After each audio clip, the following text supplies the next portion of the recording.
800 ವರ್ಷದಲ್ಲಿ ಮತ್ತೆ ಪೀಕಿಗೆ ಹೋಗಿ ಮತ್ತೆ ಯಾವುದೋ ಒಂದು ಹೈಟ್ ಅನ್ನ ಮುಟ್ಟುವ ಹಾಗೆ ನಮಗೆ ಸಿಕ್ಕಾಪಟ್ಟೆ ಗುರುಗಳ ಹುಚ್ಚು. ನಾವು ಆ ಗುರು ಸಿಗ್ತಾನ, ಈ ಗುರು ಸಿಗ್ತಾನ, ಇವ್ರು ಒಳ್ಳೆಯವರು ಅವ್ರು ಒಳ್ಳೆಯವರು ಅಂತ ನಾವು ಹುಡುಕ್ತಿದ್ದೇವೆ. ಇದರ ಹಿಂದೆ ಒಂದು ಸೈನ್ಸ್ ಇದೆ ಅಂತ ನಾನು ನಿಮಗೆ ಹೇಳೋದಕ್ಕೆ ಇಷ್ಟಪಡ್ತೀನಿ. ಈ ಸೈನ್ಸ್ ಅನ್ನು ನಾನು ಹೊರಗಿನಿಂದ ಎಲ್ಲೋ ಎರವಲು ತಂದು ಹೇಳ್ತಿಲ್ಲ. ಒಬ್ಬ ಅಕ್ಕ ಮಹಾದೇವಿಯ ವಚನ, ಒಬ್ಬ ಅಲ್ಲಮನ ವಚನ ಅಥವಾ ಪುರಂದರದಾಸರಾಜಗಳ ಹಾಡುಗಳು ಇದನ್ನು ನಮಗೆ. ಅದನ್ನು ಸೇದುವ ಬಾವಿ ಅಂದಾಗ 770 ಬಾವಿ, ಓಣನ ಕೋಡಿನಲ್ಲಿ ಸೇದುವ 770 ಬಾವಿ. ಆ ಬಾವಿಯೊಳಗೊಂದು ತಿರುಗುವ ಬುಗುರಿ, ಆ ಬುಗುರಿಯ ಮೇಲೆ ಸೂಳೆ ಮಲಗಿದ್ದಾಳೆ, ಕೆಲವರು ಮಾಯೆ ಮಲಗಿದ್ದಾಳೆ, ಕೆಲವರು ಹೆಣ್ಣು ಮಲಗಿದ್ದಾಳೆ, ಪಾಠಾಂತರಗಳಿವೆ. ಕೊನೆಗೆ ಹೇಳ್ತಾರೆ ಗುಹೇಶ್ವರ ಲಿಂಗ ಅಲ್ಲೆಲ್ಲ ಕಾಣಿರೋ. ಈ ಕೋಣನ ಕೋಡಿನಲ್ಲಿ ಒಂದು ಸೇದುವ ಬಾವಿ 770 ಬಾವಿ ಅನ್ನುವ ಮಾತಾಗ್ಲಿ. ತಂದೆ ನೀ ತಂದೆ ನಾ ಬಂದೆ ನಾನಿನ್ನ ಹಿಂದೆ, ಕಾಮದಲ್ಲಿ ನೀ ತಂದೆ ಕ್ರೋಧದಲ್ಲಿ ನೀ ತಂದೆ, 84 ಲಕ್ಷ ಯೋನಿಯಲ್ಲಿ ನೀ ತಂದೆ, ಹಿಂದಿನ ಜನ್ಮ ಹೇಗಾದರಾಗಲಿ ಇಂದೆನ್ನ ಸಲಹೋ ಪುರಂದರ ವಿಠಲ ಅನ್ನುವ ದಾಸರ ಹಾಡಾಗಲಿ. ಅಕ್ಕ ಮಹಾದೇವಿ 84 ಲಕ್ಷ ಯೋನಿಯಲ್ಲಿ ನೀ ತಂದೆ, ಹಿಂದೆನ್ನ ಜನ್ಮ ಹೆಂಗಾದರಾಗಲಿ ಅಂತ ಅಕ್ಕ ಮಹಾದೇವಿಯೂ ಹಾಡ್ತಾಳೆ. 770 ಬಾವಿ ಅಂತ ಹೇಳುವ ಅಲ್ಲಮನ ಮಾತು, 84 ಲಕ್ಷ ಯೋನಿಯಲ್ಲಿ ಬಂದೆ ಅಂತ ಹೇಳುವ ಈ ಅಕ್ಕ ಮಹಾದೇವಿ ಪುರಂದರದಾಸರ ಮಾತು, ಇಲ್ಲೆಲ್ಲವೂ ಕೂಡ ನಾನು ನಿಮಗೆ ಹೇಳಬೇಕಾದ ಒಂದು ಸೂಕ್ಷ್ಮ ಸಂವೇದನೆ ಏನು ಅಂದ್ರೆ, ನಾವೆಲ್ಲರೂ ಕೂಡ 84ನೇ ಲಕ್ಷ ಯೋನಿಯಲ್ಲಿ ಬಂದಾಗ ಮನುಷ್ಯನ ಫಾರ್ಮ್. ಅದನ್ನೇ ಅಲ್ಲಮ್ಮ ಹೇಳಿದ್ದು, ಕೋಣನ ಕೋಡಿನೊಳೊಂದು 770 ಸೇದುವ ಬಾವಿ. ಕೋಣ ಅಂದಾಗ ಅಜ್ಞಾನ, ಅಜ್ಞಾನದ ಅಹಂಕಾರಕ್ಕೆ ಕೋಡು ಅಂತ. ಮೊದಲೇ ಅಜ್ಞಾನ ಕೋಣ, ಅದಕ್ಕೆ ಕೋಡು ಬೇರೆ ಬಂದಿದೆ. ಇಂಥ ಜೀವನ, ಬಾವಿ ಅಂತಂದ್ರೆ ನೀರು, ಬಾವಿ, ನದಿ ಎಲ್ಲವೂ ಕೂಡ ಲೈಫ್ ಅನ್ನ ರೆಪ್ರೆಸೆಂಟ್ ಮಾಡುತ್ತೆ. ಇಂಥ ಈ ಜೀವನದಲ್ಲಿ, ನಮ್ಮ ಜೀವನದ ಆ ಬಾವಿಯಲ್ಲಿ ಏನಿದೆ, ತಿರುಗುವ ಬುಗುರಿ, ಚಕ್ರ, ಒಂದು ಬುಗರಿ ಎಲ್ಲವೂ ಹುಟ್ಟು ಸಾವಿನ ರೆಪ್ರೆಸೆಂಟ್ ಮಾಡ್ತವೆ. ಆ ಬುಗುರಿ ಅನ್ನೋದು ನಮ್ಮ ಹುಟ್ಟು ಸಾವಿನ ಚಕ್ರ. ಬಹಳ ಇಂಟ್ರೆಸ್ಟಿಂಗ್ ನೋಡಿ, ಒಂದು ಗಾಡಿ ನಾವು ಹೊರಡುವಾಗ ನಮ್ಮ ವಾಹನದ ವೀಲ್, ಚಕ್ರ ವಾಸ್ತವಿಕ ತನ್ನ ಬಿಂದುವಿನಲ್ಲಿ ಸುತ್ತುವೇ ತಿರುಗುವುದು. ಆದರೆ ನಾವು ಅತ್ಯಂತ ನೇರವಾದ ಒಂದು ಗಂತವ್ಯವನ್ನು ಮುಟ್ಟುವುದಕ್ಕೆ ಈ ತನ್ನಲ್ಲಿ ತಾನು ತಿರುಗುವ ಚಕ್ರ ಸಹಾಯ ಮಾಡುತ್ತೆ. ಇದು ಹುಟ್ಟು ಸಾವಿನ ಚಕ್ರ. ಆದರೆ ಇದು ಇಲ್ಲಿಯೇ ತಿರುಗಿದ ಹಾಗೆ ಕಾಣ್ತದೆ. ಯಾವುದೋ ಒಂದು ಎಂಡ್ ಪಾಯಿಂಟ್ ಅನ್ನು ಮುಟ್ಟುವುದಕ್ಕೆ ಅದು ತನ್ನಲ್ಲಿಯೇ ತಿರುಗ್ತದೆ. ಒಬ್ಬ ಸೂರ್ಯ, ಒಂದು ಭೂಮಿ, ಪ್ರತಿಯೊಂದು ಕೂಡ ತನ್ನ ಚಕ್ರದಲ್ಲೇ ಪರಿಭ್ರಮಣ. ಹಾಗೆ ಈ ಹುಟ್ಟು ಸಾವಿನ ಚಕ್ರದಲ್ಲಿ, ಈ ಬುಗುರಿ ಅನ್ನುವ ಹುಟ್ಟು ಸಾವಿನ ಚಕ್ರದಲ್ಲಿ ಬರೇ ಹುಟ್ಟು ಸಾವು ಇಲ್ಲ, ಮತ್ತೆ ಮಾಯೆ ಮಲಗಿದ್ದಾಳೆ. ಅಲ್ಲೊಂದು ಮೋಹದ, ಮೌಢ್ಯದ, ಅಂಧಕಾರದ, ಅಜ್ಞಾನದ ಒಂದು ಕವಿದ ಸಂಗತಿ ಇದೆ. ಅದರಿಂದಾಗಿ ಏನಾಗ್ತಿದೆ ಅಂತಂದ್ರೆ, ಗುಹೇಶ್ವರ ಅಲ್ಲೆಲ್ಲ ಕಾಣಿರು. ಎಲ್ಲಿಯವರೆಗೆ ಹುಟ್ಟು ಸಾವಿನ ಚಕ್ರ ಇದೆ, ಎಲ್ಲಿಯವರೆಗೆ ಈ ಜೀವನ ಚಕ್ರದಲ್ಲಿ ಮಾಯೆ ಕೆಲಸ ಮಾಡ್ತಾ ಇರ್ತಾಳೆ, ಅಲ್ಲಿವರೆಗೆ ನಮಗೆ ಅವನ ದರ್ಶನ ಇಲ್ಲ ಅನ್ನೋದು ಅಲ್ಲಮನ ಮಾತಿನ ಅರ್ಥ.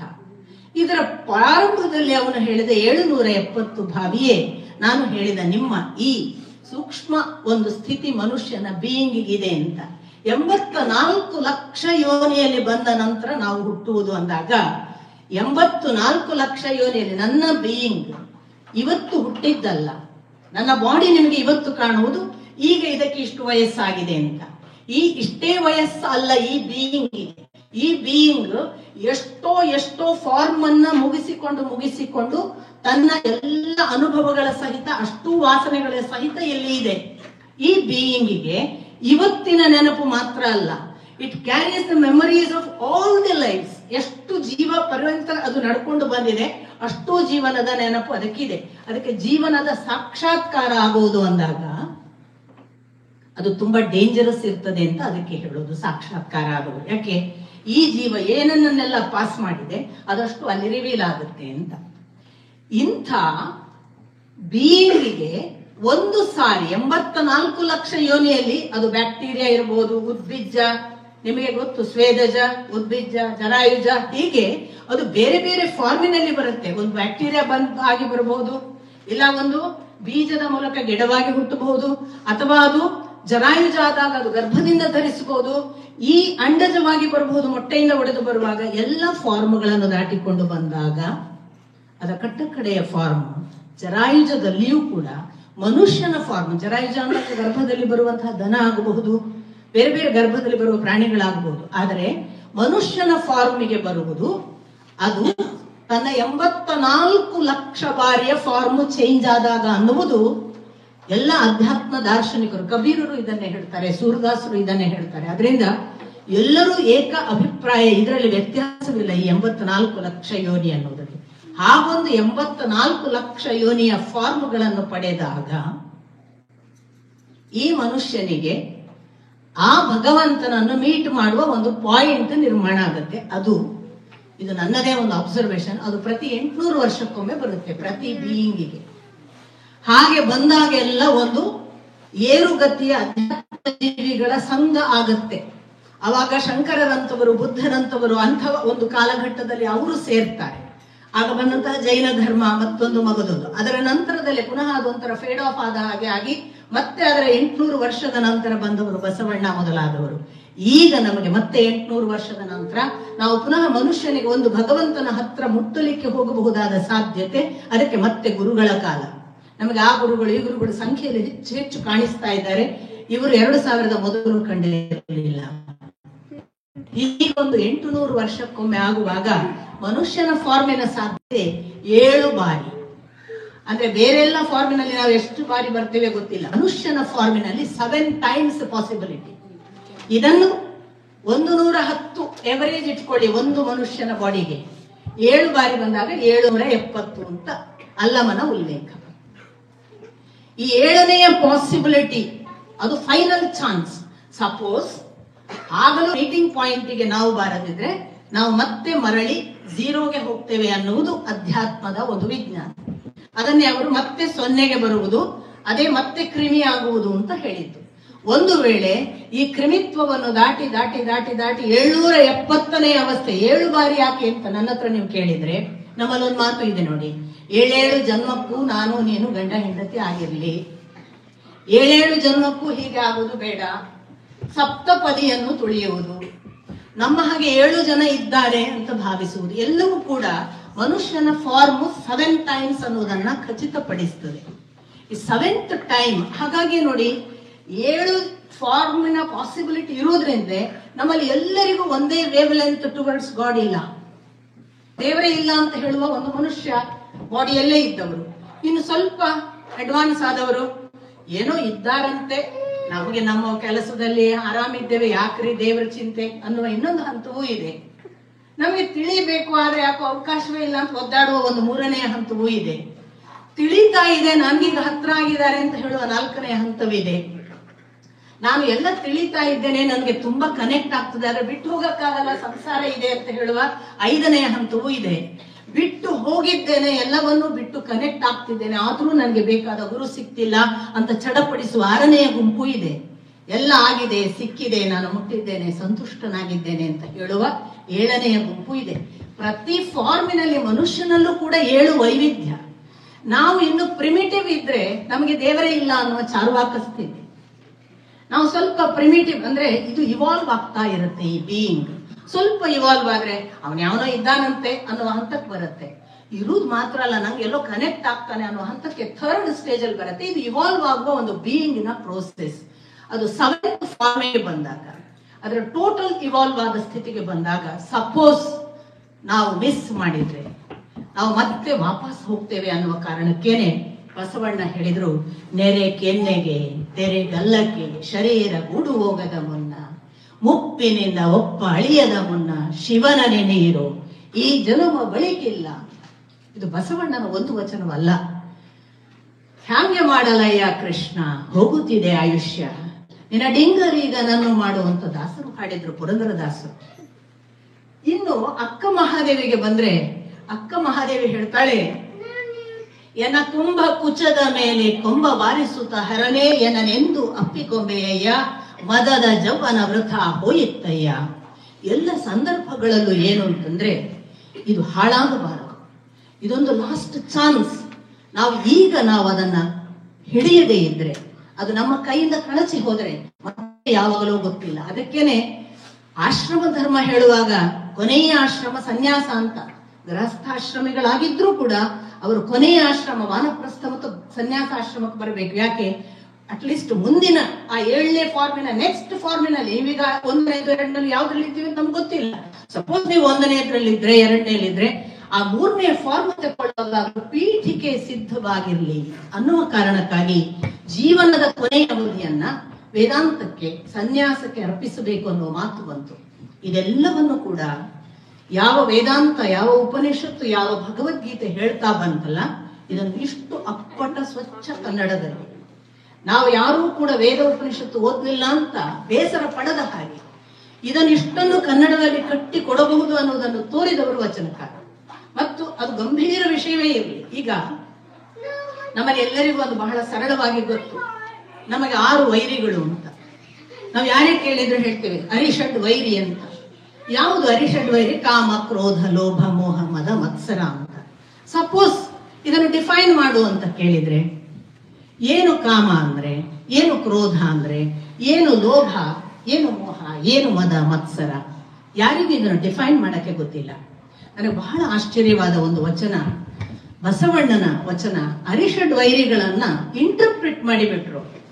ಬಹುಶಃ ಇದು ನನಗೆ ಹೊಳೆದ ಅರ್ಥ ಅಂತ ನಾನು ಭಾವಿಸ್ತೇನೆ. ಯಾಕಂದ್ರೆ ಅನೇಕ ಜನ ಸ್ವಾಮೀಜಿಗಳು ನನ್ನ ಜೊತೆಗೆ ಮಾತನಾಡುವಾಗ ಇದು ನೀವು ಹೇಳ್ತೀರಿ, ನಮಗೆ ಒಪ್ಪೋದು ಕಷ್ಟವಾಗ್ತದೆ ಅಂದದ್ದು ಇದೆ ಅಂತ ಎಲ್ಲ ಮಿತಿಗಳನ್ನು ಕೂಡ ನಿಮ್ಮ ಮುಂದೆ ಹೇಳಿಕೊಳ್ತಾ, ಕಳಬೇಡ. ಕಾಮ ಅಂದ್ರೆ ಏನು? ಅಪೇಕ್ಷೆ. Need not be physical sex ಮಾತ್ರ ಅಂತ ಅಲ್ಲ, ಅಪೇಕ್ಷೆ ಎಲ್ಲವೂ ಕಾಮ. ನನಗೆ ಅದರಲ್ಲಿ ಕಾಮವಿದೆ ಅಂದ್ರೆ ಅದರಲ್ಲಿ ಅಪೇಕ್ಷೆ ಇದೆ. ಈ ಅಪೇಕ್ಷೆಯಿಂದ ತಾನೇ ನಾವು ಕದಿಯುವುದು. ಯಾವುದೇ ಕದಿಯುವುದು ನಮ್ಮ ಒಂದು ಅಪೇಕ್ಷೆಯಿಂದ. ಕಾಮದ ಅಪೇಕ್ಷೆ ಇದ್ರೆ ಕದ್ದು ಪ್ರೀತಿ ಮಾಡುದು, ಅದು ಒಂದು ಕಳ್ಳತನ. ಅಥವಾ ವಸ್ತುವಿನ ಅಪೇಕ್ಷೆ ಇದ್ರೆ ಆ ವಸ್ತುವನ್ನು ಕದಿಯುವುದು. ಎಲ್ಲವೂ ಕದಿಯುವುದು ಬರುವುದು, ಕದಿಯುವ ಚಟ ಬರುವುದು ನಮ್ಮಲ್ಲಿ. ಮೋಸ ಮಾಡ್ತಾ ನಮ್ಮ ಒಳಗೆ ಇರುವ ಅಪೇಕ್ಷೆಯನ್ನ ವ್ಯಕ್ತಪಡಿಸ್ಲಿಕ್ಕಾಗದೆ ಗುಟ್ಟಾಗಿ ಮಾಡುವಾಗ ನಾವು ಕಳ್ಳತನ ಮಾಡುವುದು. ಅದಕ್ಕೆ ಕಾಮ ಬೇಡ ಅಂತ ಹೇಳಲಿಲ್ಲ ಬಸವಣ್ಣ, ಕಳಬೇಡ ಅಂತ ಅಂದ್ರು. ಅಂದ್ರೆ ಮನಸ್ಸಿನಲ್ಲಿ ಯಾವುದೇ ಕಳ್ಳತನದ ಭಾವ ಬಂತ ಅದು ಕಾಮ ಪ್ರಚೋದಿತವಾಗಿದೆ ಎಂದು ತಿಳಿದುಕೋ. ಆದ್ದರಿಂದ ಕದಿಯುವ ಮನಸ್ಸಾಗಿದೆ. ಅದು ಯಾವ ಮುಚ್ಚುಮರೆಯ ಕಳ್ಳತನ ಇದ್ದರೂ ಕೂಡ ಅದು ಕಾಮ. ಕೊಲಬೇಡ. ನಾವು ಯಾರನ್ನಾದ್ರೂ ಕೊಲ್ಲುವುದು ಯಾವಾಗ? ನಮಗೆ ಸಿಟ್ಟು ಬಂದಾಗ. ಕ್ರೋಧ. ಕ್ರೋಧ ಬೇಡ ಅಂತ ಹೇಳಿದ್ರೆ ಏನು ಕ್ರೋಧ ಅಂದ್ರೆ ಅಂತ ಇಂಟರ್ಪ್ರಿಟ್ ಮಾಡಿ. ಅಂದ್ರೆ ಯಾವುದನ್ನಾದ್ರೂ ಇಲ್ಲವಾಗಿಸಬೇಕು. ಕೊಲ್ಲುವುದು ಅನ್ನೋದನ್ನು ಫಿಸಿಕಲ್ ಮರ್ಡರ್ ಅಂತ ತಿಳಿಬೇಕಾಗಿಲ್ಲ. ಒಂದು ವ್ಯಕ್ತಿಯ ಬೆಳವಣಿಗೆಯನ್ನು ಇಲ್ಲವಾಗಿಸುವುದು, ನಮ್ಮ ಜೊತೆಗಿರುವ ಇನ್ಯಾರನ್ನೋ ಅಸಹನೆಯಿಂದ ಅವರು ಸತ್ತಂತೆ ಮಾಡಿಬಿಡುವುದು, ಅವಮಾನ ಎಲ್ಲವೂ ಬಂತು. ಕ್ರೋಧ ಬೇಡ, ಕಾಮ ಬೇಡ, ಕ್ರೋಧ ಬೇಡ ಅಂತ ಹೇಳುವುದನ್ನ ಕಳಬೇಡ, ಕೊಲಬೇಡ, ಹುಸಿಯ ನುಡಿಯಲು ಬೇಡ. ಯಾವಾಗ ಸುಳ್ಳು?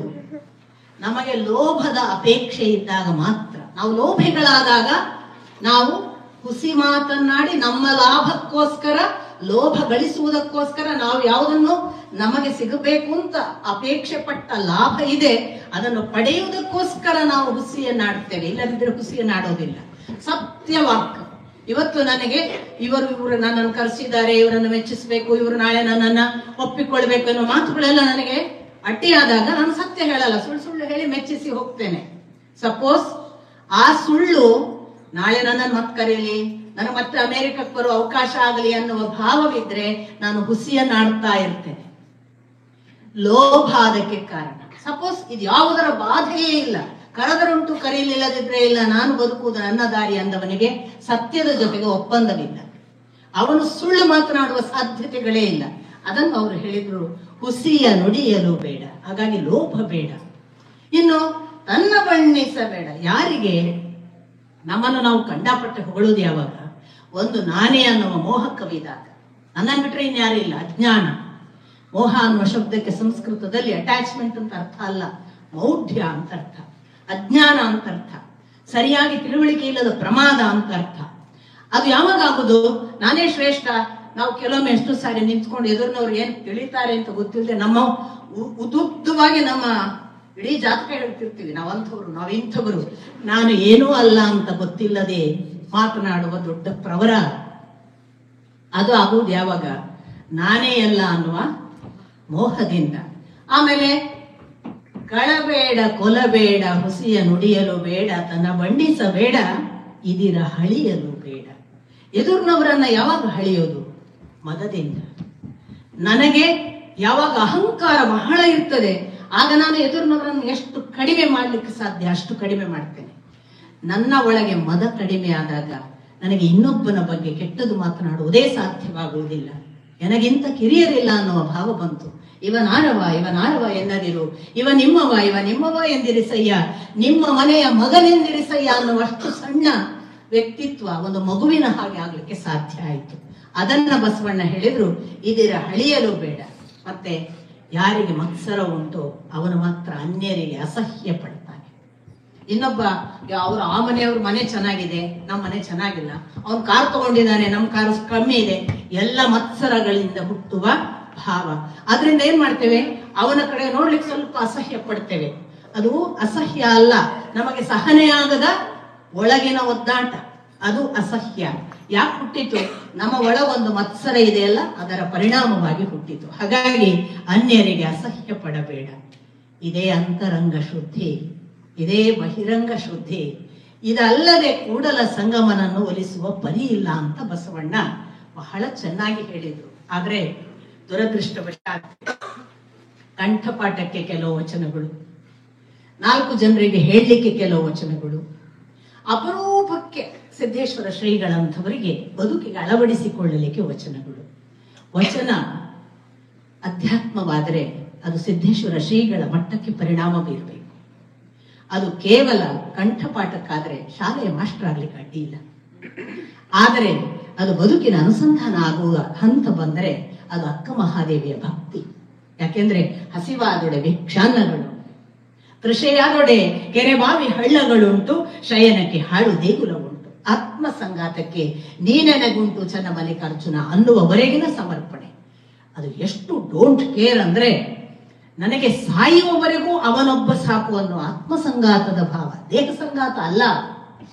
ಅವಳಿಗೆ ಆಸರೆ ಬೇಕು ಅನ್ನುವ ನಾವು ಯಾವುದನ್ನು ಪ್ರಾಥಮಿಕ ಅವಶ್ಯಕತೆ ಅಂತ ತಿಳಿತೇವೆ, ಒಂದು ನೆರಳು, ಅದರ ಬಗ್ಗೆ ಇಲ್ಲ ಅವಳಿಗೆ ಚಿಂತೆ. ನಾವು ಯಾವುದನ್ನು ಪ್ರಾಥಮಿಕ ಅವಶ್ಯಕತೆ ಅಂತ ತಿಳಿಯುವ ಆಹಾರ, ಅದರ ಬಗ್ಗೆ ಅವಳಿಗೆ ಯೋಚನೆಗಳಿಲ್ಲ. ನಾವು ಯಾವುದನ್ನು ಪ್ರಾಥಮಿಕ ಅವಶ್ಯಕತೆ ಅಂತ ತಿಳಿದ ಬಟ್ಟೆ, ಅದರ ಬಗ್ಗೆ ಅವಳಿಗೆ ಯಾವ ಅಗತ್ಯವೂ ಇಲ್ಲ, ಗೌರವವೂ ಇಲ್ಲ. ಬಹಳ ವಿಶೇಷವಾದ ಅಕ್ಕ ಮಹಾದೇವಿಯನ್ನ ನೋಡಿದ ಪರಂಪರೆ ನಮ್ಮದು. ಅದು ಯಾವ ಪರಂಪರೆಯಲ್ಲಿ ಬಂತು, ಅವರು ನಮ್ಮವರು ನಿಮ್ಮವರು ಅನ್ನೋದಕ್ಕಿಂತ ಅಂಥದ್ದೊಂದು ಉದಾಹರಣೆ ಇದೆಯಲ್ಲ, ಅದು ಬಹಳ ಅಪರೂಪದ ಮಾದರಿ. ಯಾಕೆ ಅಂದ್ರೆ, ಜಗತ್ತಿನಲ್ಲಿ ಹಾಗೊಬ್ಬ ಹೆಣ್ಣು ಮಗಳು, ಆ ಕಾಲಕ್ಕೆ ಜೈನ ದಿಗಂಬರ ಸನ್ಯಾಸತ್ವ ಇತ್ತು, ಅದನ್ನು ನಾವು ನೆನ್ಪಿಟ್ಕೊಳ್ಬೇಕು. ಜೈನ ದಿಗಂಬರ ಸನ್ಯಾಸತ್ವ ಸ್ತ್ರೀಯರಿಗೂ ಇತ್ತು, ಆದರೆ ಅದು ಬರಬರ್ತಾ ಪುರುಷರಿಗೆ ಮಾತ್ರ ಸೀಮಿತವಾಗಿತ್ತು ಅಂತ ಕಾಣ್ತದೆ. ಆ ಕಾಲಘಟ್ಟದಲ್ಲಿ ಹೀಗೊಬ್ಬ ಹೆಣ್ಣು ಮಗಳು ಅಧೀನಕ್ಕೂ ಒಳಪಡದೆ, ಒಬ್ಬ ರಾಜ ಇರಬಹುದು, ತನ್ನ ಗಂಡ ಮದುವೆ ಆದವನು, ಆ ರಾಜನಿಗೂ ಒಳಪಡದೆ, ತನ್ನ ಕುಟುಂಬದ ಯಾವ ಧಿಕ್ಕರಿಸುವ ಮರ್ಯಾದೆ ಅಂತ ಯಾವುದನ್ನ ಸಾಮಾಜಿಕ ವಲಯದಲ್ಲಿ ನಾವು ನೀವುಗಳು ಭಾವಿಸ್ತೇವೆ, ಕೌಟುಂಬಿಕ ಮರ್ಯಾದೆ, ಅದಕ್ಕೂ ಯಾವುದೇ ಕೇರ್ ಅನ್ನದೆ ಹೊರಟು ಬರುವಾಗ ಯಾವ ಮಟ್ಟದ ಡಿಪೆಂಡೆನ್ಸಿ ಇಲ್ಲದ ಇಂಡಿಪೆಂಡೆಂಟ್ ಆದ ಆ ಭಗವಂತನ ಜೊತೆಗಿನ ಅನುಸಂಧಾನ, ಅದನ್ನ ನಾವು ಇವತ್ತು ಅಕ್ಕ ಮಹಾದೇವಿಯರ ಸಂಘ ಅಂತ ಮಾಡ್ತೀವಿ. ಅನ್ಯಥಾ ಭಾವಿಸಬಾರದು. ಅಕ್ಕ ಮಹಾದೇವಿಯರ ಸಂಘದವರೆಲ್ಲ ಯಾವ ಸೀರೆ ಹುಟ್ಟಿದ್ದಾರೆ ಅನ್ನೋದೇ ಡಿಸ್ಕಷನ್. ಅಕ್ಕ ಮಹಾದೇವಿಯರ ಸಂಘದಲ್ಲೆಲ್ಲ ನಡೆಯುವುದು ಅವರಿವತ್ತು ತೊಟ್ಟ ಸೀರೆ ಯಾವುದು, ಅವರು ತೊಟ್ಟ ಆಭರಣ ಯಾವುದು ಅನ್ನೋದೇ ಆಕರ್ಷಣೆ. ಅಕ್ಕ ಮಹಾದೇವಿಯ ಸಂಘ ನಿಜವಾಗಿ ಬದುಕಿನಲ್ಲಿ ಅನುಸಂಧಾನವಾಗಬೇಕಾದಾಗ ಅಕ್ಕ ಹೇಳುವ ಕನಸು, ಮನಸ್ಸಿನಲ್ಲಿ ಭಗವಂತ ಎಂಟರಾಗುವ ಒಂದು ಸ್ಥಿತಿ ಇದೆಯಲ್ಲ, ಅದು ಅಕ್ಕ ಮಹಾದೇವಿ ತೋರಿಸಿದಂತಹ ಪರಮ ಸತ್ಯ. ನಾವು ಅಕ್ಕ ಮಹಾದೇವಿಯನ್ನು ಸರಿಯಾಗಿ ಗ್ರಹಿಸಿದ್ರೆ ಅವಳು ಬರೀ ಎಚ್ಚರದ ವಲಯದಲ್ಲಿ ಭಗವಂತನ ಜೊತೆಗಲ್ಲ. ಅಕ್ಕ ಕೇಳಕ ನಾನೊಂದು ಕನಸು ಕಂಡೆ, ಚಿಕ್ಕ ಚಿಕ್ಕ ಜಡೆಯ ಸುಳಿಪಲ್ಲ ಗರುವನು ಒಂದೆನ್ನ ನೆರೆದು ನೋಡಬ. ಇವನು ಯಾರು ಅಂತ ಹುಡುಕ್ಲಿಕ್ಕೆ ಹೋದ್ರೆ ಬಂದವನು ಇದ್ದಕ್ಕಿದ್ದ ಹಾಗೆ ಮಾಯವಾಗ್ತಾನೆ. ಆದರೆ ಅಂತ ಶಿವನನ್ನು ಅವಳು ಹಾಗೆ ಹೀಗೆ ಭಾವಿಸಲಿಲ್ಲ. ಕರಸ್ಥಲ ಲಿಂಗಕ್ಕೆ ಬರಲು ಅವಳ ಅವನ ಜೊತೆಗಿನ ಅನುಸಂಧಾನ ಯಾವ ಮಟ್ಟಕ್ಕಿತ್ತು ಅಂದ್ರೆ, ಕರಸ್ಥಲ ಲಿಂಗಕ್ಕೆ ಬಂದು ಅವಳು ಮಂಚವನ್ನೇರಿದಾಗ ಅವನ ಜೊತೆಗೆ ಕೂಡಿ ಕುಲವಳಿದವಳು ಅನ್ನುವವರೆಗೆ. ಇದು ಅಕ್ಕ ಮಹಾದೇವಿ ತೋರಿದ ಭಕ್ತಿಯ ಪರಾಕಾಷ್ಠೆ. ಆ ಪರಾಕಾಷ್ಠೆಯಲ್ಲಿ ನಾವು ನಮ್ಮನ್ನ ಅರ್ಪಿಸಿಕೊಂಡಾಗ ಮುಟ್ಟಬಹುದಾದ ಸಾಧ್ಯತೆ. ಅಕ್ಕ ಮಹಾದೇವಿ ನೀವು ಗಮನಿಸಿದರೆ ಯಾವ ಅಲ್ಲಮನಿಗೂ ವಶಳಾದವಳಲ್ಲ, ಯಾವ ಬಸವಣ್ಣನಿಗೂ ಒಪ್ಪಿಸಿಕೊಂಡವಳಲ್ಲ. ಅವಳು ಅವರನ್ನೆಲ್ಲರನ್ನೂ ನಮಸ್ಕರಿಸ್ತಾ ತನ್ನ ದಾರಿ ನಡೆದವಳು. ಅವಳಿಗೆ ಯಾವ ಅಧೀನ ಸ್ಥಿತಿ ಇಲ್ಲ. ಬಸವಣ್ಣ ಕರ್ಮ ಮಾರ್ಗದ ಮೂಲಕ ಜಗತ್ತನ್ನ ಎಲ್ಲ ಉದ್ಧಾರ ಮಾಡುವಂತಹ ಒಂದು ಸ್ಥಿತಿಯನ್ನ, ಸಕಲರನ್ನು ಜೊತೆಗೆ ಕರ್ಕೊಂಡು ಹೋಗ್ತಾ ಹೋಗ್ತಾ ಭಗವಂತನನ್ನ ನಡೆಯಬೇಕು ಅನ್ನುವ ಪಥವನ್ನು ನಡೆದವರಾದರೆ, ಅಲ್ಲಮ ಇದಕ್ಕೆ ಸಂಪೂರ್ಣ ವಿರುದ್ಧವಾದ ಒಬ್ಬ ಆತ್ಮನ ಉದ್ಧಾರ, ಆತ್ಮನಿಗೆ ಸಂಬಂಧಪಟ್ಟದ್ದು, ಇನ್ಯಾರನ್ನು ಉದ್ಧರಿಸಲಿಕ್ಕಿಲ್ಲ ಅನ್ನುವಂತಹ ಬಹಳ ಧೀರ ಸ್ಥಿತಿ. ನಾನು ಒಂದು ಮಾತು ಹೇಳಿದ್ರೆ ನೀವು ಅಲ್ಲಗಳೆದರೂ ಕೂಡ ನನಗೊಂದು ಸಮರ್ಥನೆ ಇದೆ. ನನಗೆ ಓದುವಾಗೆಲ್ಲ ಅನ್ನಿಸಿದ್ದುಂಟು, ಅಲ್ಲಮನಿಗೆ ಇನ್ನೊಂದು ಪರ್ಯಾಯ ಉದಾಹರಣೆ ಇಡೀ ಇತಿಹಾಸದಲ್ಲಿ, ಅಧ್ಯಾತ್ಮ ಇತಿಹಾಸದಲ್ಲಿ, ಪುರಾಣ ಕಥೆಗಳಲ್ಲಿ ಎಲ್ಲೂ ಸಿಗೋದಿಲ್ಲ. ಆದರೆ ಪಕ್ಕಾ ಒಂದು ಉದಾಹರಣೆ, ಒಂದು ಸಾಮ್ಯ, ಒಂದು ಸದೃಶ ವ್ಯಕ್ತಿತ್ವ ಸಿಕ್ಕರೆ ಶ್ರೀಕೃಷ್ಣ ಮಾತ್ರ. ಶ್ರೀಕೃಷ್ಣನನ್ನ ಅವನ ಬದುಕಿನ ಜೊತೆಗೆ ಇಟ್ಟು ನೋಡಿದಾಗ ಯಾವ ಮಟ್ಟದ ಧೀರತೆ, ಯಾವ ಮಟ್ಟದ ಒಂದು ಥರದ ಸ್ವಾತಂತ್ರ್ಯ, ಯಾವ ಮಟ್ಟದ ಬ್ರಹ್ಮಚರ್ಯ, ಯಾವ ಮಟ್ಟದ ಇನ್ನೊಂದಕ್ಕೆ ಅಂಟಿಕೊಳ್ಳದ ನಿಸ್ಪೃಹವಾದ ಸ್ಥಿತಿ, ತನ್ನನ್ನು ತಾನು ಕಳಚಿಕೊಂಡು ಧಿಕ್ಕರಿಸಿ ನಡೀತಾನೆ ಎಲ್ಲರನ್ನು ಕರ್ಕೊಂಡು ಹೋಗುವ ಶ್ರೀಕೃಷ್ಣನಿಗೆ ಪಕ್ಕಾ ಸಾಟಿಯಾದ ನಮ್ಮ ಕಾಲದ ಒಂದು ಉದಾಹರಣೆ ಅಲ್ಲಮ್ಮ. ನಾನು ಈ ಮಾತನ್ನು ನನಗೆ ಸುಮ್ಮನೆ ಓದ್ತಾ ಹೋದ ಹಾಗೆ ಹೊಳೆಯಿತು. ನಾನು ಅದನ್ನು ಹೇಳಿದೆ. ಒಂದು ಅಲ್ಲಮನ ಮೇಲೆ ಒಂದು ಸಂಪುಟ ತಂದರು ಇತ್ತೀಚೆಗೆ, ಮೊಗಸಾಲೆಯವರು, ಅಲ್ಲಮ ಪೀಠದಿಂದ, ಕಾರ್ಕಳದ ಮೊಗಸಾಲೆಯವರು. ಅದರಲ್ಲಿ ಅನೇಕ ಹಳೆ ವಿದ್ವಾಂಸರು ಬರೆದ ಲೇಖನಗಳೆಲ್ಲ ಇವೆ. ನಾನು ಆ ಹಳೆಯ ಲೇಖನಗಳನ್ನು ಬರೆದ ಕೆಲವು ವಿದ್ವಾಂಸರ, ಎಲ್ಲರದ್ದೆಲ್ಲ ನನಗೆ ಆಸಕ್ತಿ ಕುತೂಹಲ ಅನ್ನಿಸಿದ ಕೆಲವು ವಿದ್ವಾಂಸರ ಲೇಖನ ಓದಿದಾಗ ನನಗಾದ ಸಂತೋಷ ಏನು ಅಂದ್ರೆ, ಸಾಕ್ಷಾತ್ ನಮ್ಮ ಬೇಂದ್ರೆಯವರು ಅಲ್ಲಮ ಎಂದರೆ ಶ್ರೀಕೃಷ್ಣ ಅಂತ ಬರೀತಾರೆ. ನನಗಾವತ್ತು ರೋಮಾಂಚನ ಆಯ್ತು. ಇದು ನನಗೆ ಮಾತ್ರ ಅನ್ನಿಸಿದ್ದಲ್ಲ, ಬೇಂದ್ರೆ ಹೇಳ್ತಾರೆ ಅಂದ್ರೆ ನನಗೆ ಸಾಬೀತಾಯ್ತು. ನನ್ನ ಮಾತು ಹೌದು ಅಂತ ಸಮರ್ಥನೆ. ಯಾಕೆ ಈ ಮಾತು ಹೇಳ್ತೇನೆ ಅಂದ್ರೆ, ಒಂದು ಮಾಯೆಯನ್ನ ಅನುಭವದ ಹೊತ್ತಿಗೆ ಇದು ಮಾಯೆ ಅಂತ ಎಚ್ಚರ ಆದ ಮೇಲೆ ಮತ್ತೆಂದೂ ಬೀಳದೆ ಇರುವ ಸ್ಥಿತಿ ಇದೆಯಲ್ಲ, ಅದು ಅಲ್ಲಮನಿಗೆ ಮಾತ್ರ ಸಾಧ್ಯ. ನಾವೆಲ್ಲರೂ ಕೂಡ ಇದು ಮಾಯೆ ಅಂತ ಗೊತ್ತಾಗುತ್ತೆ, ಎರಡನೇ ಬಾರಿ ಮತ್ತೆ ಆ ಹೊಳ್ಳಕ್ಕೆ ಬೀಳ್ತೀವಿ. ಆ ಕತ್ತಲೆಗೆ ಬಿದ್ದು ಮತ್ತೆ ಎದ್ದಾಗ ಗೊತ್ತಾಗೋದು ನಾನು ಮೋಸ ಹೋದೆ ಅಂತ. ಅಲ್ಲಮ ಎಂದು ಮೋಸ ಹೋಗೋದಿಲ್ಲ. ಮಂಜು ಮುಸುಕಿದ ಹಣ್ಣನ್ನು ನಾನೊಂದೇ ಮೆದ್ದೆ ಎಂದಾದಡೆ ನಿನ್ ನಾಳೆ ಕಾಣ ಗುಹೇಶ್ವರ ಅಂತಾನೆ. ಅಂದ್ರೆ ಒಂದು ಫಲಕ್ಕೆ ಅದು ಹೂ ಬಿಡುವಾಗ ಮೋಡ ಮುಸುಕಿತು ಅಂದ್ರೆ ಆ ಹೂವು ಸ್ವಲ್ಪ ಮುದುಡುತ್ತೆ, ಕರಕಲಾಗುತ್ತೆ, ಕೆಲವು ಕಾಯಿಗಳು ಹುಟ್ಟುತ್ತವೆ, ಆದ್ರೆ ಆ ಕಾಯಿಗಳಲ್ಲಿ ಹುಳ ಇರ್ತದೆ, ಅಥವಾ ಆ ಮಂಜಿನ ಮೋಡದ ಒಂದು ಪರಿಣಾಮವಾಗಿ ಕಾಯಿ ಚೆನ್ನಾಗಿರುವುದಿಲ್ಲ. ಅಂಥ ಕಾಯಿಯನ್ನು ನಾನು ತಿನ್ನುವುದಿಲ್ಲ ಅಂತ ಅವನು. ಅಂದ್ರೆ ಎಷ್ಟು ನಿಖರ ಅಂದ್ರೆ, ನನಗೆ ಮೋಸ ಮಾಡುವ ಇನ್ನೊಂದು ಲಕ್ಷಣದ ಯಾವ ಮಾಯೆಯೂ ನನ್ನ ಬಳಿಗೆ ಬರಲ್ಲ. ಇಂಥ ಅನೇಕ ವಚನಗಳಿವೆ. ನಾನು ಬಹಳ ಬ್ರೀಫ್ ಆಗಿ ನಿಮಗೆ ಹೇಳ್ತಿರೋದು. ಅವನಿಗೆ ಇರುವಂತಹ ಆ ಒಂದು ಅಕ್ಯುರೇಸಿ ನಿಮಗೆ ಬಸವಣ್ಣನಲ್ಲಿ ಕಾಣ್ಲಿಕ್ಕಾಗುದಿಲ್ಲ. ಇದೆಲ್ಲ ವ್ಯಕ್ತಿತ್ವದ ವಿಮರ್ಶೆ ಅಲ್ಲ, ಅಧ್ಯಾತ್ಮ ಹಂತದ ಇವೋಲ್ಯೂಷನ್ ಅನ್ನ ನಾನು ಹೇಳ್ತಾ ಇರೋದು. ಒಬ್ಬ ಇವಾಲ್ವ್ ಆಗ್ತಾ ಯಾವ ಹಂತಕ್ಕೆ ಹೋಗ್ತಾನೆ ಅಂತ. ಅಂದ್ರೆ ಬಸವಣ್ಣನಿಗೆ ಒಂದು ಸಂದರ್ಭ ಬರುತ್ತೆ. ಶರಣರೆಲ್ಲ ಒಂದು ದಾಳಿಗೆ ಒಳಗಾದಾಗ ಆ ಶರಣರನ್ನ ಕಟ್ಟಿಕೊಂಡಿದ್ದ ಬಸವಣ್ಣ ಒದ್ದಾಡ್ತಾರೆ. ಇದು ಶೂನ್ಯ ಸಂಪಾದನೆಗಳಲ್ಲೇ ನಿಮಗೆ ಸಿಗುವ ವಿವರ. ಆಗ ಅಲ್ಲಮನನ್ನ ಕೇಳಲಾಗ್ತದೆ. ಅಲ್ಲಮನಿಗೆ ನೋಡಿ, ಅಲ್ಲಮ ವಾಸ್ತವಿಕ ಬಸವಣ್ಣನ ಪಂಥವನ್ನು ಮೆಚ್ಚುವವನಲ್ಲ. ಪಂಥ ಅಂದ್ರೆ ದಾರಿಯನ್ನು. ಆದ್ರೆ ದೊಡ್ಡವರು ಹೇಗಿದ್ರು ಅಂದ್ರೆ, ಒಬ್ಬ ದೊಡ್ಡವ ಇನ್ನೊಬ್ಬ ಚಿಕ್ಕವನನ್ನ, ಪಾಪ ಚೆನ್ನಾಗಿ ನಡೀತಿದ್ದಾನೆ, ಇವನಿಗೆ ಸ್ವಲ್ಪ ಬೆಂಬಲ ಕೊಡೋಣ, ಇವನು ಇನ್ನೂ ಬೆಳಿಲಿಕ್ಕಿದೆ ಅನ್ನೋ ಒಂದು ಕನ್ಸರ್ನ್ ಇರುತ್ತೆ. ಅಲ್ಲಮನ ಕನ್ಸರ್ನ್ ಆ ಲೆವೆಲ್ ಅಲ್ಲಿ ಇತ್ತು ಅಂತ ಕಾಣ್ತದೆ ಬಸವಣ್ಣನ ಜೊತೆಗೆ. ಬಸವಣ್ಣನನ್ನು ಒಪ್ಪಿದ ಹಾಗೆ ಕಾಣೋದಿಲ್ಲ. ಬೇರೆ ಬೇರೆ ಸಂದರ್ಭಗಳಲ್ಲಿ ವಿರುದ್ಧ ಅಭಿಪ್ರಾಯಗಳಿವೆ. ಲಿಂಗ ಪೂಜೆಯ ಬಗ್ಗೆ, ಲಿಂಗದ ಬಗ್ಗೆ ಎಲ್ಲ ಮಾತುಗಳು ಕಠೋರವಾಗಿವೆ ಅಲ್ಲಮನ. ಆದ್ರೆ ಬಸವಣ್ಣನ ಮೇಲೆ ಅದಮ್ಯ ಪ್ರೀತಿ. ಈ ಡಿಫರೆನ್ಸ್ ಆಫ್ ಒಪಿನಿಯನ್ ಇದ್ದಾಗ ಗೌರವಿಸೋದಿದೆಯಲ್ಲ, ಅದು ದೊಡ್ಡವರಿಗೆ ಮಾತ್ರ ಸಾಧ್ಯ. In spite of all difference of opinion, Allama ಎಷ್ಟು ಪ್ರೀತಿ ಮಾಡ್ತಾರೆ ಬಸವಣ್ಣನನ್ನು ಅಂದ್ರೆ, ಪ್ರತಿ ಸಂದರ್ಭದಲ್ಲಿ ಬಸವಣ್ಣನ ತನ್ನನ್ನ ನೆನೆದಾಗ ಅಲ್ಲಮ ಇದ್ರು. ಒಂದು ಸಂದರ್ಭ ಬಂದಾಗ ನಾನು ಅದನ್ನೇ ಹೇಳಿದೆ, ಇಡೀ ಶರಣರಿಗೆ ದಾಳಿಗೆ ಒಳಗಾದಾಗ ಅಲ್ಲಮ ನೋಡ್ತಾನೆ ಬಸವಣ್ಣ ಕಕ್ಕಾವಿಕೆ ಆಗಿರುವುದನ್ನು. ಒಳಗೊಂದು ದುಃಖ ಬಸವಣ್ಣನಿಗೆ. ಇದು ಹೇಗೆ ಅಂತಂದ್ರೆ, ಶ್ರೀರಾಮಚಂದ್ರನಿಗೆ ವಾನರ ಸೇನೆ ಇದ್ದ ಹಾಗೆ. ಅವರು ವಾನರ ಸೇನೆಯನ್ನು ಬಿಟ್ಟು ಒಂದರೆ ಕ್ಷಣ ಶ್ರೀರಾಮನಿಗೆ ತನ್ನ ಬದುಕು ಇದೆ ಅಂತ ಅನಿಸಿಲ್ಲ. ಅವನು ಅದನ್ನು ಪ್ರೀತಿಸ್ತಿದ್ದ. ಹಾಗೆ ಹೋದಾಗ ರಾಮಚಂದ್ರ ಕಡಿಮೆ ಅಂತಲ್ಲ, ವಾನರ ಸೇನೆಯ ಜೊತೆಗೆ ಅಟ್ಯಾಚ್ಮೆಂಟ್ ಇದೆ ಅಂತ ಭಾವಿಸುವುದಲ್ಲ, ತನ್ನ ಜೊತೆಗೆ ಹಲವರನ್ನು ಉದ್ಧರಿಸುವ ಒಂದು ಗುಣಲಕ್ಷಣ ಅದು ಬಸವಣ್ಣನ ಗುಣಲಕ್ಷಣ. ನಾನೊಬ್ಬ ಉದ್ಧಾರ ಆದ್ರೆ ಸಾಲದು, ನನ್ನ ಜೊತೆಗೆ ಇರುವವರು, ನನ್ನನ್ನು ನಂಬಿದವರನ್ನೆಲ್ಲ ಉದ್ಧರಿಸಬೇಕು. ಹಾಗೆ ತಿಳಿದಂತಹ ಬಸವಣ್ಣ ಹೇಳಿದ್ದೇನು, ಲೋಕದ ಡೊಂಕ ನೀವೇಕೆ ತಿದ್ದುವಿರಿ, ನಿಮ್ಮ ಮನವ ಸಂತೈಸಿಕೊಳ್ಳಿರಿ, ನಿಮ್ಮ ತನುವ ಸಂತೈಸಿಕೊಳ್ಳಿರಿ. ಆದರೆ ಅಷ್ಟಿದ್ದಾಗಲೂ ಅವನಿಗೆ ಒಳಗೊಂದು ದುಃಖ ಆದದ್ದನ್ನು ಅಲ್ಲಮ ನೋಡಿ, ಅಲ್ಲಮ ಹೇಳ್ತಾನೆ, ನಿನಗಾದರೂ ಶರಣರೆಂಬ ಬಂಧನ, ನನಗದೂ ಇಲ್ಲ, ನಾನು ಸ್ವತಂತ್ರ ಅಂತ. ಎಂಥ ಸಂದರ್ಭದಲ್ಲಿ ಎಲ್ಲರೂ ದಾಳಿಗೊಳಗಾಗಿ ಸಾಯುವ ಸಂದರ್ಭದಲ್ಲಿ ಕೂಡ ಅಲ್ಲಮ ಡಿಟ್ಯಾಚ್ಡ್. ಇದು ಶ್ರೀಕೃಷ್ಣ. ಯದುವಂಶ ಇಡೀ ಹೊಡೆದಾಡಿ ಸಾಯ್ತಿದ್ರೆ ಬಲರಾಮನಿಗೆ ನೋಡ್ಲಿಕ್ಕಾಗದೆ ಹೋಗಿ ತಾನು ತನ್ನ ಅವತಾರ ಸಮಾಪ್ತಿ ಮಾಡ್ತಾನೆ. ಶ್ರೀಕೃಷ್ಣ ಅಷ್ಟೂ ಜನ ಸಾಯುವುದನ್ನು ನಿಂತು ನೋಡ್ತಾನೆ, ನಿಲ್ಸೋಕ್ಕೂ ಹೋಗಲ್ಲ, ಹೊಡೆದಾಟ ನಿಲ್ಲಿಸಿ ಅಂತ ಹೇಳೋಕ್ಕೂ ಹೋಗಲ್ಲ, ತನ್ನ ಸ್ವಂತ ಮಕ್ಕಳನ್ನು ಕೂಡ ತಡೆಯೋದಿಲ್ಲ. ಹೊಡೆದು ಬಡಿದು ಸಾಯುವುದನ್ನು ನೋಡುವುದಿದೆಯಲ್ಲ, ಅದು ಪ್ರಳಯಾಂತಿಕ ಅವಸ್ಥೆಯನ್ನು ಕೂಡ ಯಾವ ಲೇಪವಿಲ್ಲದೆ ನೋಡ್ಲಿಕ್ಕೆ ಸಾಧ್ಯವಾಗುವುದು. ಶ್ರೀಕೃಷ್ಣ ಒಂದು ಮಾತು ಹೇಳ್ತಾನೆ ಅರ್ಜುನನಿಗೆ, ನೀನು ನನ್ನ ಕೆಳಗಿನ ಮೆಟ್ಟಲಿನಲ್ಲಿದ್ದೀಯ, ನಾನು ಮೇಲಿನ ಮೆಟ್ಟಲಿನಲ್ಲಿದ್ದೇನೆ. ನಿನ್ನ ಕೆಳಗೊಂದು ಮೆಟ್ಟಲಿದೆ, ಅಲ್ಲಿಯವರೆಗೆ ಜಲಪ್ರಳಯದ ಆ ಧಾರೆ ಹರಿದು ಬಂದಿದೆ, ನಿನ್ನವರೆಲ್ಲ ಕೊಚ್ಚಿ ಹೋಗುತ್ತಿದ್ದಾರೆ. ಎಷ್ಟು ಸಮೀಪವಿದ್ದಾರೆ ಎಂದರೆ ನೀನು ಕೈ ಹಿಡಿದರೆ ನೀನು ಅವರನ್ನು ರಕ್ಷಿಸಬಹುದು. ನೆನಪಿಟ್ಟುಕೋ, ನೀನು ಕೈ ಹಿಡಿದು ಅವರನ್ನು ರಕ್ಷಿಸಿದರೆ ಅವರ ಜೊತೆಗೆ ಉಳಿಯುತ್ತೀಯ ಅದೇ ಮೆಟ್ಟಲಿನಲ್ಲಿ.